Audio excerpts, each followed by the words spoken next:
오늘 송편은 아침에 드셨어요? 네. 추석하면 송편, 설날하면 떡국이죠. 우리나라 최대 민속 명절인 추석이 또 오늘이고 복된 주일입니다. 옆자리에서 같이 앉아서 예비하는 또 한가족들, 또 부부, 또 자녀들 같이 있다는 것이 행복이고 축복인 줄로 믿습니다. 고향의 부모 형제를 찾아서 먼 길을 달려서 또 얼굴을 보고 고향의 풍성한 정도 담아가시기를 바랍니다. 추석은 땀 흘려 일한 사람들이 수확한 열매에 감사하는 명절입니다. 한마디로 수확하고 감사하고 사랑하는 절기입니다. 그런데 사람들은 있는 것에 감사하기보다는 없는 것에 대해 불평이 몸에 젖어 있기도 합니다. 감사는 하나님의 명령입니다. 살령 5장 18절에 감사하라. 이는 그리스도 예수 안에서 너희를 향하신 하나님의 뜻이니라고 말하고 있습니다. 하나님의 뜻이 감사하는 것입니다. 또한 감사는 하나님이 제일 기뻐하시는 것입니다. 그래서 은혜 받은 성도가 입에서 가장 먼저 나오는 말은 감사합니다. 죄인 나를 구원해 주신 것을 감사합니다. 마귀의 쇠사슬에서 건져주신 것을 감사합니다. 건강하게 하루하루 살 수 있도록 인도하신 것을 감사합니다 하면서 제일 은혜 받은 성도가 입에서 나오는 말이 감사입니다.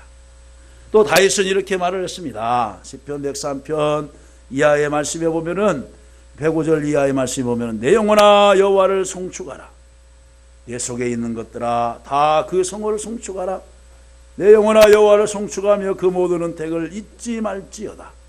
저가 내 모든 죄악을 사하시며 내 모든 병을 고치시며 내 생명을 파멸해서 구속하시고 인자와 긍휼로 간을 씌우시며 좋은 것으로 내 소원을 만족케 하사 청춘으로 독수리같이 서럽게 하시는도다 라고 말하고 있습니다. 송축하라, 하나님을 찬양하라, 감사하라, 영광을 돌려라, 그런 뜻입니다.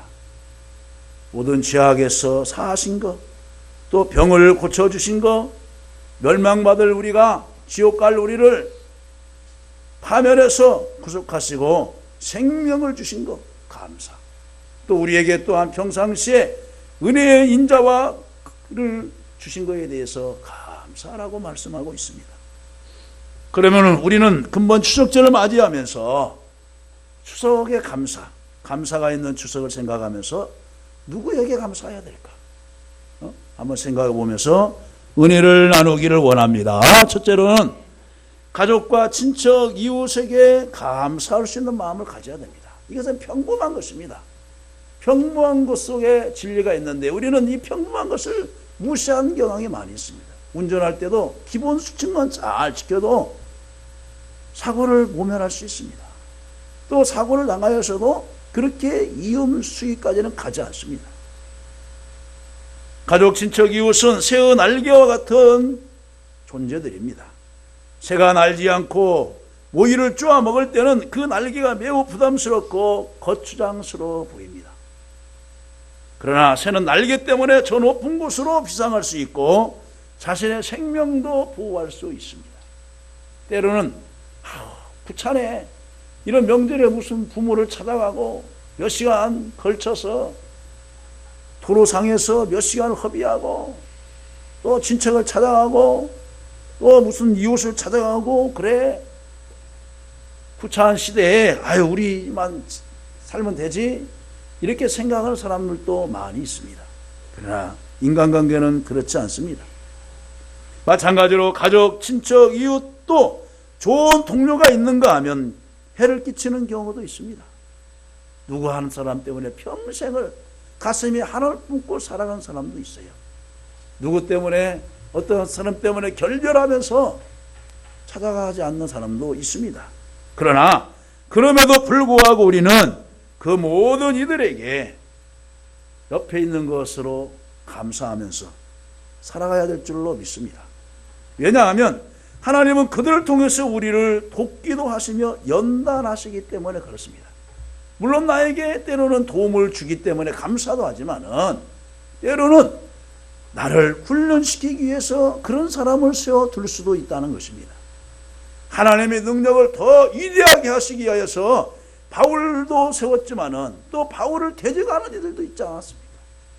모세를 세웠지만은 모세를 대적하는 또 바로 왕도 있지 않았습니까?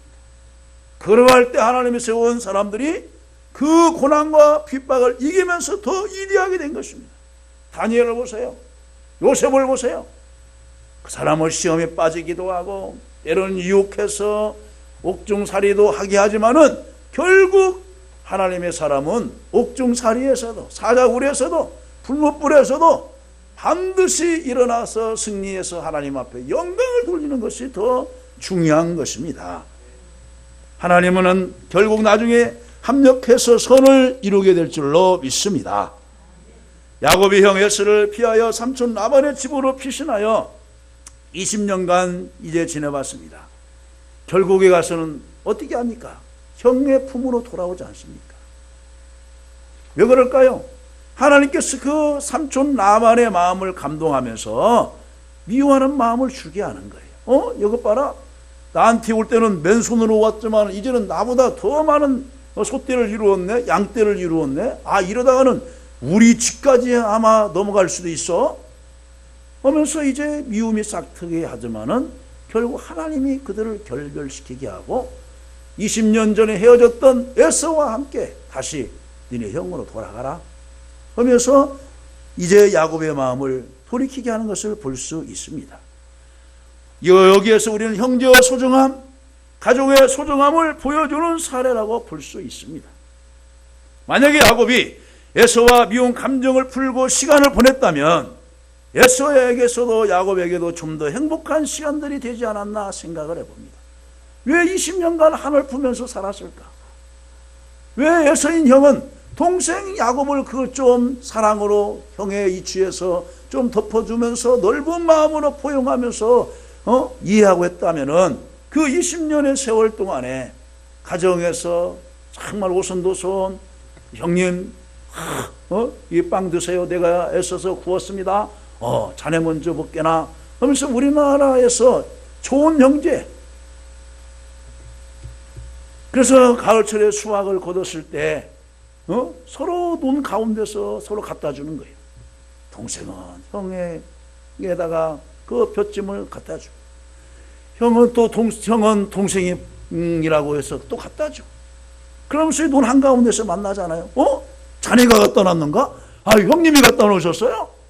그 자리에서 달밤에서 형제가 얼싸안고 하면서 우리 이런 마음으로 평생 잊지 말고 같이 살아가자. 그러죠 형님? 그렇게 하세요 동생? 예 하면서 이런 분위기가 있었을 텐데 야곱도 에서도 그런 미운 감정을 풀지를 못했어요. 하나님은 20년의 세월을 보내면서 형제의 소중함을 깨닫게 한 것입니다. 이때쯤이면은 북에 두고 온 부모 형제를 그리워하는 신앙민들의 마음을 우리가 이해해야 되는 것입니다. 살아있다는 소식만 들을 수만 있다면은 죽기 전에 얼굴만이라도 한번 볼 수 있다면은 죽기 전에 이 남한에서 내가 싸가지고 간 음식을 가지고 부모님 앞에 상을 차려드려서 한번 대접만 할 수 있다면 소원을 가지고서 마지막까지 살려고 애쓰는 그런 모습, 그리고 만났을 때 눈 범벅이가 되면서 끌어안고 헤어질 때 그 섭섭함을 또 달래기 위하여서 창가에 떠나는 창을 보면서 쓰다듬으면서 꼭 살아야 돼, 통일될 때까지 살아야 돼 하는 그런 것을 여러분 매스컴을 통해서 많이 지켜보지 않았습니까? 부모의 정이 더 그립고 형제 친척의 정이 더 소중하게 여깁니다. 그래서 잠시 얼굴을 보고 헤어질지라도 생사 확인을 하고 다시 헤어지게 되지 않습니까? 또 요셉의 형들은 인간적으로 도저히 용서받기 힘든 죄를 저질렀습니다. 동생 요셉을 사로잡아 위대한 상인에 대해 팔고 먼저 구덩이에 넣었다가 이러면 우리가 이 자리에 피우면 죽겠다. 저 상인 지나간다. 상인에게 팔고 그 돈이라도 우리가 쓰자 하면서 담합을 하고 동생을 위대한 상인에게 팔지 않습니까? 그 귀한 후회로 팔아버렸습니다. 그러나 하나님은 이러한 시험과 연단을 통해서 욥을 연단시키셨습니다. 요셉을 당시 30 나이에 최대 강국인 애굽의 총리가 되게 하셨습니다. 애굽의 총리가 되어서 형들을 만났을 때 그 정을 이기지 못하였어 다른 방으로 가서 소리내어서 우는 것입니다. 이 소리를 들었던 바로왕이 이게 무슨 소리냐? 밑에 하인들에게 물어보니 그동안에 헤어졌던 그 요셉이 형들을 만나서 너무나 반갑고 기뻐한 나머지 이 울음소리가 들린 것입니다. 왜 그렇겠습니까? 팔아넘긴 형들이 미움보다는 그리움이 더 강했기 때문에 않습니까? 여러분들은 어떤 섭섭함 때문에 그 미움으로 한 세월을 보내고 있지는 않습니까? 금번 추석 명절에 다 푸시면서 건설적으로 미래를 향하여서 나아가시기를 주님의 이름으로 간절히 축원합니다. 나중엔 가뭄으로 어려움에 처한 가족과 친척들을 모두 요셉이 구원하지 않았습니까? 애굽에서 가장 좋은 땅, 목초지인 고센 땅을 요즘 말로 하면 분양받아서 그 부모와 형제들이 살 수 있도록 터전을 다 마련해 줍니다. 마음이 독한 사람은 그렇지 않습니다. 저 형, 아무개 형, 나 그때 팔려고 먼저 선동을 했지. 그런데 그런 감정도 없어요. 섭섭한 감정도 없어요. 형들이 나를 이곳에 판 것이 아니라 하나님이 이 가뭄 때, 흉년 때 구원하기 위하여서 나를 먼저 이곳에 보낸 것뿐입니다. 형들 섭섭하게 생각하지 마세요. 그러면서 무릎 꿇는 형들을 일으켜 세우면서 안아주고 괜찮습니다. 형님들 이해하셨어요. 나는 이미 다 잊어버렸습니다. 내가 지금 총리가 되어 있지 않습니까? 하면서 형들의 마음을 딱 안아주는 거예요. 우리는 하나님의 섭리 속에서 가족과 친척과 이웃 때문에 여기 있지 않습니까? 살아가는 것에 감사하고 그들을 내 몸과 같이 사랑하고 돌봐야 될 줄로 믿습니다. 성경은 내 이웃을 내 자신과 같이 사랑하라고 말씀합니다. 우리 자신이 얼마나 소중합니까? 내 몸 하나하나가 얼마나 소중합니까? 그러므로 금번 추석은 가족, 친척, 이웃에게 감사의 말을 하시기 바랍니다. 옆 사람 한번 감사하십시다. 감사합니다. 감사합니다. 감사합니다. 잡아주셔서 감사합니다. 찾아와 주셔서 감사합니다. 얼마나 감사해. 그래서 바울 사도는 에베소 5장 4절에서도 감사의 말을 하라 그랬어요. 감사의 말을 하라. 감사의 말을 하라. 감사의 말이 넘치는 추석 명절이 되시기를 간절히 바랍니다. 그 다음에 두 번째는 부모와 조상에게 감사하는 마음을 가져야 됩니다. 오늘날 현대인들에게 부모와 조상에게 감사하다고 말하면은 부모가 나에게 해준 것이 뭔데? 조상들이 해놓은 것이 뭔데? 뭐가 감사하냐고 반문하는 사람들이 있습니다. 돌이켜 생각해 보면 부모와 조상 없이 우리가 어떻게 이 세상에 나올 수 있었겠습니까? 물론 부모의 책임도 있습니다. 조상들의 책임도 있습니다. 조상들이 업적과 유업을 전수하지 못한 책임도 있지 않겠습니까? 그러나 그것 따지고 하면은 우리는 과거에 집착해서 더 이상 나갈 수가 없는 것입니다. 그럼 우리 총회에서도 IT 사건과 또 이제 낙골당 사건을 인하여서 13년간 8년간 법정까지 가고 했던 모든 것들을 이제는 다 풀고 가자. 그래서 이제 이 세기를 접는 새로운 도약의 발판으로 삼자 하면서 조사는 하되 교훈으로 삼고 철저한 이제 대비 태세를 하고 하되 은퇴하고 부름받아서 천국 간 사람 또 잘못을 지적하고 할 것이 무엇이냐. 이제는 건설적으로 덮어두고 이제 내일을 향해서 나가자 하면서 화합과 용서의 총회로 마무리를 했습니다. 얼마나 감사합니까? 조상들에게 감사라고 하니 차례상을 차려놓고 절을 하라고 하는 것은 아닙니다.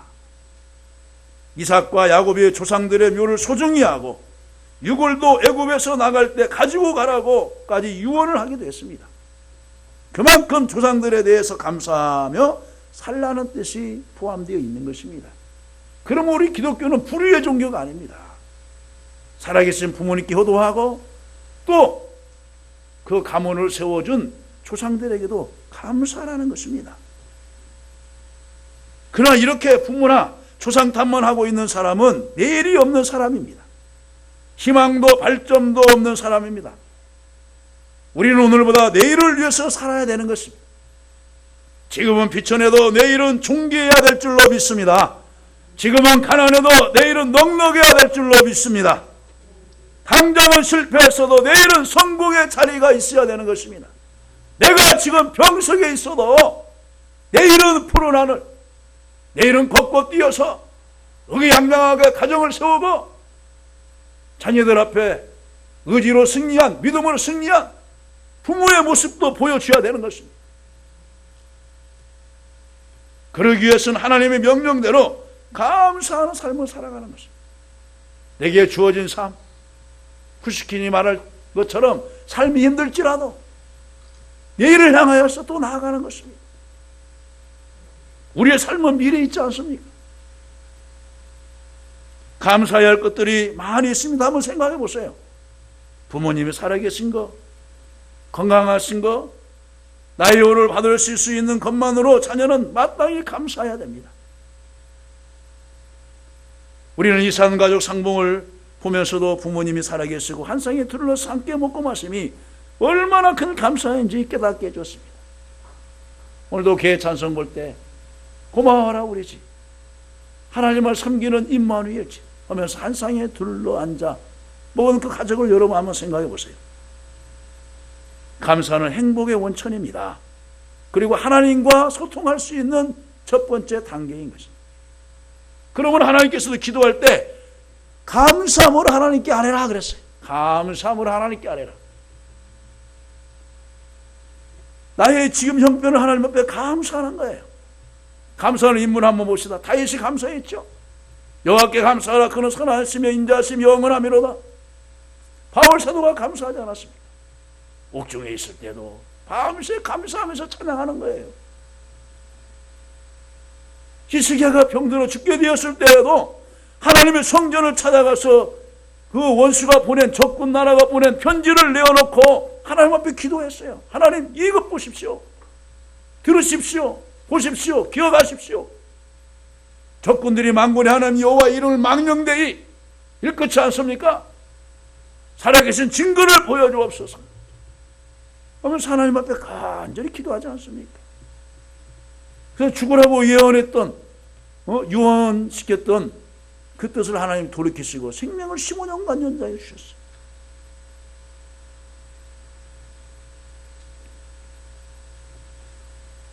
감사는 행복의 원천이며 평화는 감사의 나무에서 피는 아름다운 꽃이라 했습니다.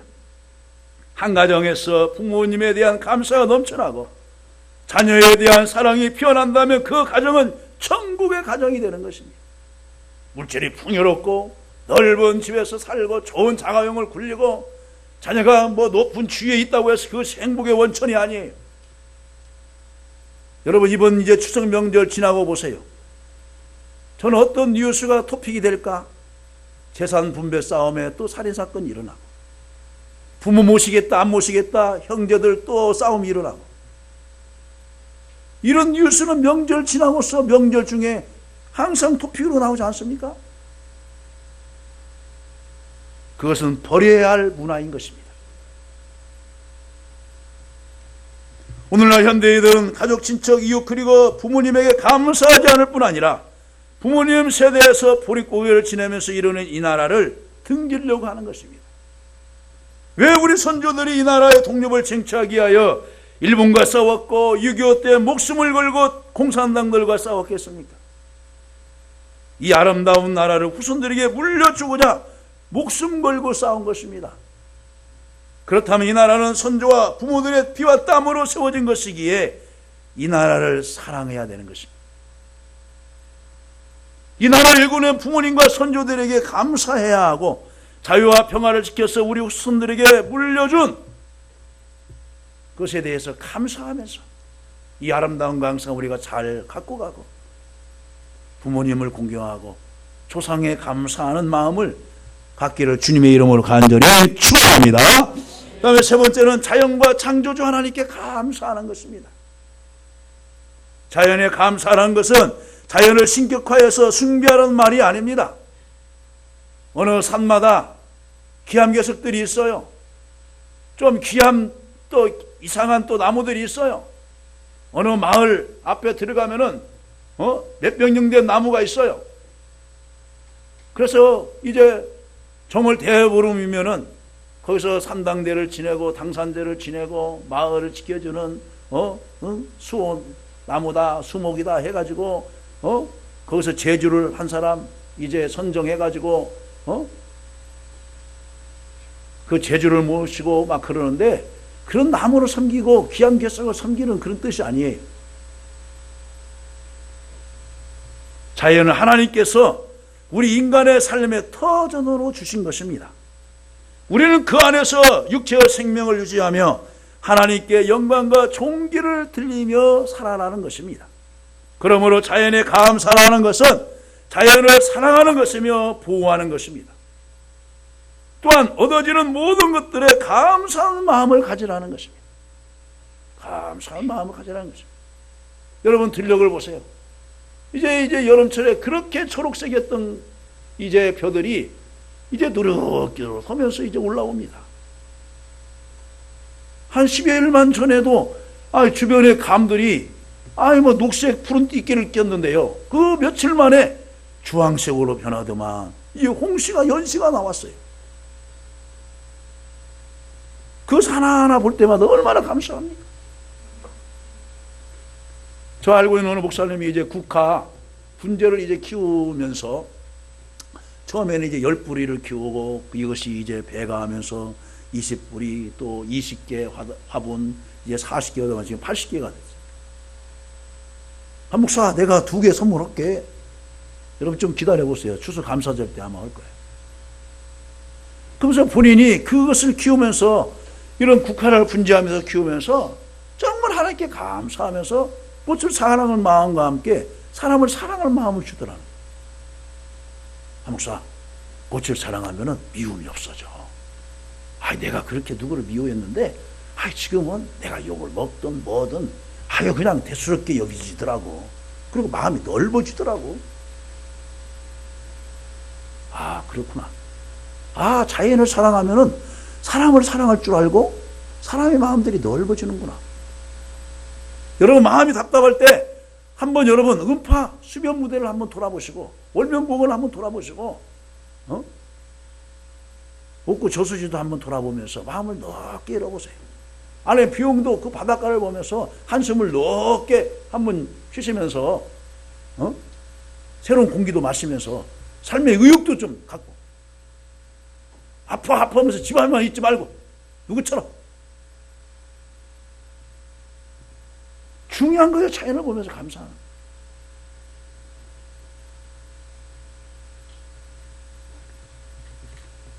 뜨거운 태양과 휘몰아치는 태풍을 견디며 생산된 자연의 소산물과 아름다움을 값싸게 생각하는 경향이 있는데 이것 또한 대단히 잘못된 것입니다. 과일 하나, 쌀 한 톨, 김 한 장을 만들기에 모진 고생을 하며 갖고 온 농부와 어부의 손길에 우리는 감사함을 가지면서 음식을 먹어야 되는 것입니다. 여러분 쌀미자가 있잖아요. 쌀미자 88번의 그 쌀 한 톨이 만들어지는데 농부의 88번의 손길이 간다는 거예요. 88번. 보세요. 그럼 우리 잘 아는 청소년들, 학생들 밥을 먹을 때 아끼면서 정말 한 톨도 떨어지지 않고 잘 먹어야 돼요. 밥상에서 부모들이 교육을 가르쳐야 돼요. 먹다가 끄적끄적하다가 수지만 놓고 밑으로 나가요. 밥상 교육이 회사 교육까지 연장되어지는 거예요. 기본 교육이 잘 돼야 돼요. 그래서 저는 자라날 때 할아버지 밑에서 밥 떨어졌으면 헌통을 쳤어요. 밥 남겼다 하면 호통을 쳤어요. 다 먹어. 깨끗이 먹어. 떨어진 거 주워 먹어. 그래서 지금 밥 한 끼 얼마나 소중하게 여긴지 몰라요. 지난번에 어떤 학교 문구점에서 아이들에게 이 분식을 이제 파는 모 집사님을 만나게 됐어요. 근데 애들이 하루에 이제 뭐냐면은 엄마가 한 달 적립금을 그 가게에다 분식집에다 내놓고 이제 자녀가 와서 간식 먹으면 체크하고 이렇게 한다는 거예요. 근데 뭐냐, 먹긴 먹는데 한 번 먹고서는 2,500원, 3,000원짜리를 그냥 버리고 간다는 거예요. 그 쓰레기통에다.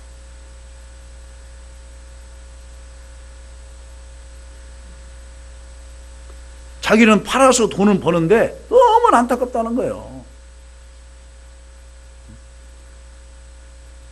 너무나 아이들이 풍족한 나머지 그냥 애써서 만든 음식이나 고마울 줄을 모르는 거예요. 우리 등대가족 여러분, 우리 자녀들, 후손들, 하나님께서 주신 모든 것에 감사하면서 소중히 여기시기를 간절히 바랍니다. 나를 비롯해서 가족, 친척, 이웃, 조상이 이 땅에 존재하는 것은 모두 창조주 하나님께서 세우시고 우리에게 선물로 주셨기 때문에 그런 것입니다. 그러므로 성도들에게는 이것이 감사의 조건이 되어야 되는 것입니다. 우리가 날마다 식물을 먹는 거, 음식을 섭취할 수 있는 거 얼마나 감사한지 모릅니다. 그래서 솔로몬이 이렇게 전도서에서 계속해서 말씀합니다. 2장 24절에 사람이 먹고 마시며 수고하는 것보다 그의 마음을 더 기쁘게 하는 것은 없나니 내가 이것도 본즉 하나님의 손에서 나오는 것이로다. 수고하며 먹고 마시는 것, 이것이 하나님의 손에서 나왔다는 거예요. 또한 전도서 3장 14절에 하나님께서 행하시는 모든 것은 영원히 있을 것이라 그 위에 더할 수도 없고 그것에서 덜할 수도 없느니 하나님이 이같이 행하시면 사람들이 그 앞에서 경외하게 하려 하심인 줄을 내가 알았도다. 하나님이 이렇게 자연을 아름답게 하시고 우리에게 가까운 모든 것을 주신 것은 왜 그렇느냐? 하나님을 경외하게 하려 하심이라. 아, 이것이 하나님의 은혜구나. 하나님의 축복이구나. 부모님이 살아있는 거, 옆에 아내가 있는 거, 자녀가 있는 거, 말썽적이 자녀가 있는 거, 말썽 피운 그래도 남편이 있는 거, 아, 하나님의 은혜구나. 그 앞에서 경외하게 하려 하시는 줄 내가 알았다는 거예요. 알았다는 거예요. 나중에 죽어봐야 고마움을 아는 것이 아니라 살아있을 때 고마움과 감사함을 알아라는 거예요.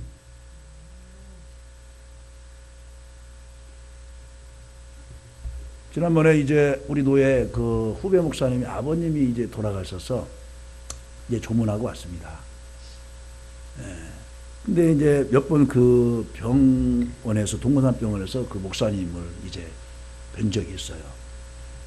근데 이제 당과 이제 그 혈압으로 해서 이제 수요일 날 돌아가시고 금요일 날 이제 상을 치렀어요. 어제 그제.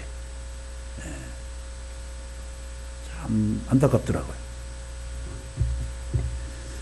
사람이 하나님께서 그에게 주신 바 그 일평생에 먹고 마시며 해 아래서 하는 모든 수고 중에서 낙을 보는 것이 선하고 아름다움을 내가 보았나니 그것이 그의 몫이로다. 하나님이 우리에게 일평생에 먹고 마시며 해 아래서 수고 중에 낙을 보는 것이 아름다운 것을 깨달았는데 이것도 하나님이 주신 분복이라는 거예요. 하나님이 주신 분복.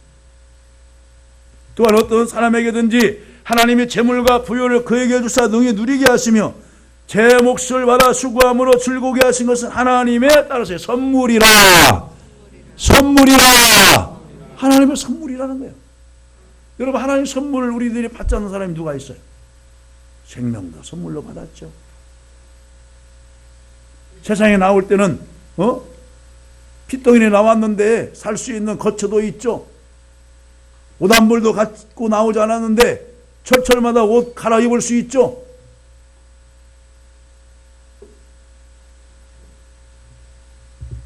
복에 고개를 넣으면서 굶은 부모 세대들도 있었는데 저희들은 지금 30세 때 잘 먹고 풍요롭죠. 감사할 것이 얼마나 많아요. 하나님을 향한 최대의 감사는 또한 마음과 뜻과 정성을 다하여 드리는 예배인 줄 알았습니다. 예배예요, 예배. 주님의 말씀을 실천한 것입니다. 그러므로 우리 몸을 하나님이 기뻐하시는 거룩한 산제사로 드려서 이 세상을 본받지 말고 주님의 말씀이 우리 삶 가운데서 성취되도록 우리 마음과 정성을 다 드리시기를 간절히 바랍니다. 말씀을 맺습니다. 우리가 이번 추석 명절을 지내면서 친척과 이웃에게 감사하고 부모와 조상에게 감사하고 자연과 하나님께 감사하면서 감사는 하나님이 기뻐하시는 거룩한 산제사라 그랬어요. 하나님을 영화롭게 한다 그랬어요. 감사를 잊어버린 너희여 이제 이 일을 생각하라. 우리가 23절은 잘 알고 있는데 22절은 감사를 잊어버리면은 그렇지 아니하면 뭐라고 그랬어요? 너희를 찢겠다고 하는 두려운 말도 하고 있잖아요. 우리는 항상 감사가 넘치시길 저와 여러분 되시기를 주님의 이름으로 간절히 축원합니다.